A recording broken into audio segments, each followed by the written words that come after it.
it's going to be very hard to accept. And so I wonder what your concept is or philosophy is on using sayings such as, say, rape or genocide, and how you kind of dance around that. Do you generally like to use those strong words, or do you like to kind of play it down a little bit and just say it's just weird, like just don't do it? I kind of a non-direct way to answer your question, I think is the actual answer would be know your audience. Like there's some people that are going to answer very well to things that are going to like tug at their heartstrings, or like, you know, the kind of people that would like and share that picture of a dog and a, you know, a hot car. Would you break this window? You know, people are get all amped up. Oh, okay, you know, dog, cow, same thing, killing, whatever. That kind of conversation, you know, being able to, if you're able to steer it in a way where you liken the killing of the dog to the killing of a cow, and if you're going to go the dairy is scary route, you're going to be able to liken uh, you know, dairy milk to drinking breast milk and rape.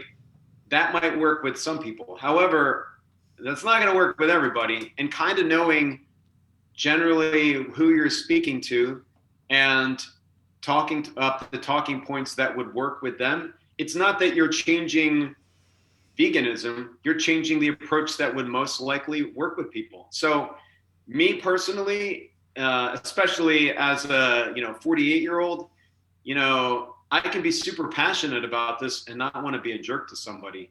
And I think my style has kind of moved into the, you know, I explain things. I kind of try to tell people generally how I think about it. There's no blame that needs to be put on this, whether you went vegan yesterday, 50 years ago, or you just eat plant-based. I mean, at the end of the day, the real goal in this is getting more people to eat less meat, getting more people to give less money to these companies that are destroying our planet. And also, as an activist, I would agree, killing animals and destroying the planet. And if that's the goal, then meeting people where they are and talking to people as people and not kind of like trying to talk down to them and trying to, you know, maybe open up their eyes. Like there's a reason why people's eyes are closed to this. It's not generally that they're jerks.